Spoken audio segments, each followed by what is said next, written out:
7:46 p.m. Eastern Time, October 15, 2018. Our live coverage of President Trump's visit to Florida and Georgia has ended. Scroll through the posts below to see how it all unfolded. 7:46 p.m. ET, October 15, 2018. From CNN's Jesse Ng, President Trump met with a group of pecan, cotton, and soybean farmers at Charlie Stewart Farms, a soybean farm in Macon, Georgia, to discuss the impacts of Hurricane Michael. He spoke with the group and asked how hard each farmer's property was hit by the hurricane and how long it would take for their crops and finances to recover. In several conversations, he assured the farmers that his administration was working with local and state officials to provide support and relief. "We're working on it. You know that, right?" he said at one point. "You'll be fine. It's too bad. What happened to you guys?" he said to the group toward the end of his visit. 4:55 p.m. ET, October 15, 2018. After spending time in Florida, President Trump and First Lady Melania Trump traveled to Georgia to continue surveying the damage from Hurricane Michael. On Monday afternoon, the President and First Lady visited a Red Cross center in Warner Robins, Georgia. They spoke with state and local officials. While the Sunshine State suffered the brunt of Michael's punishing winds, states across the southeast, including Georgia, also felt the effects of the storm. Southwestern Georgia experienced hurricane-strength winds last Wednesday, downing numerous trees and causing property damage and power outages. State officials said they'd received reports of damage to the state's pecan, cotton, vegetables and peanut crops, and meteorologist Brandon Miller pointed out that Michael was the first Category 3 hurricane to track into the state of Georgia since 1898. 4:38 p.m.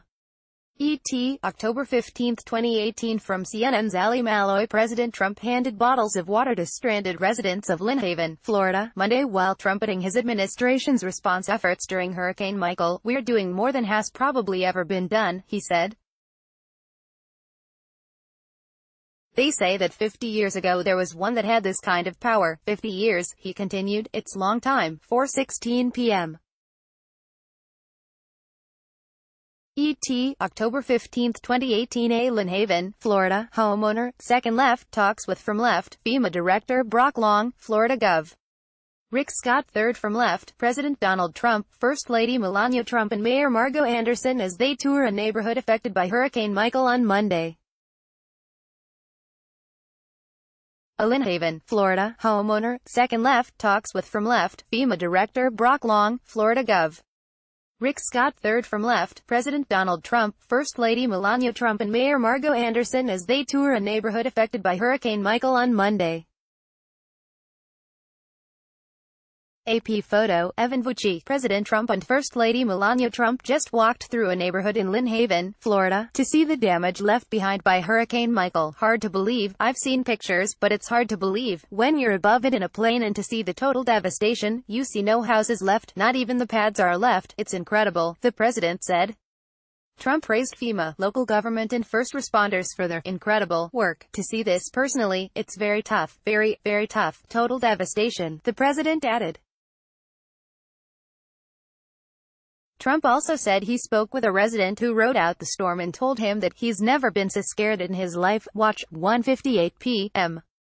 ET, October 15, 2018. President Trump and First Lady Melania Trump began their visit to Florida with an aerial tour from Marine One over areas affected by Hurricane Michael. Michael devastated parts of the Florida Panhandle, and the seaside town of Mexico Beach was virtually wiped away. The Trumps are expected to meet with officials and first responders in Florida and Georgia today. 1:03 p.m. ET, October 15, 2018. From CNN's Nicole Chavez and Ray Sanchez. The future of thousands of students remains unclear in the wake of Hurricane Michael, especially those in Bay County, where schools are closed until further notice. "It's not going to be a normal school year. There's nothing normal about where we are right now," Bay District Schools Superintendent Bill Husfeld told CNN affiliate WMBB, with the majority of its 26,000 students displaced and many schools deemed not safe because of the damage. Officials are discussing alternative ways to get students back to the classroom or provide psychological aid for them. I would say every single school in Bay County has some type of damage, some more extensive than others, said Steve Moss, vice chairman of Bay District School Board. Some it'll probably take weeks or months to get online. Some it will take years. 12:27 p.m. ET, October 15, 2018. From CNN's Susanna Cullinane and Holly Yan. A view of the damage caused by Hurricane Michael in Mexico Beach, Florida, on Saturday. A view of the damage caused by Hurricane Michael in Mexico Beach, Florida, on Saturday. Hector Retamal, AFP, Getty Images. In Florida, the seaside town of Mexico Beach was virtually wiped away in Hurricane Michael. Now, days after the storm hit, crews are sifting precariously through heavy rubble in search of about 30 to 35 people, the city's police chief said. Rescue teams have been using dogs as they combed through rubble piles and mangled structures one more time looking for survivors. About 280 of the town's 1,200 residents had said they planned to ride out the storm, but many fled at the last minute when Michael quickly gained strength, Mayor Al-Kadhi said. Here's a look at some of the devastation in the city. 12:03 p.m. ET, October 15, 2018. From CNN's Ali Malloy Mandelnon, AFP, Getty Images. President Trump touted the federal, state and local response to Hurricane Michael and hailed the efforts of Florida Gov. Rick Scott. Shortly after arriving in Florida to tour hurricane damage, Trump said officials stepped up and followed right behind Hurricane Michael. Job they've done in Florida has been incredible. Likewise, in Georgia, Trump told the Pool reporters. Trump added that thousands of electricians are working on getting the power back on, but pointed out that the bigger problem is many homes don't exist anymore.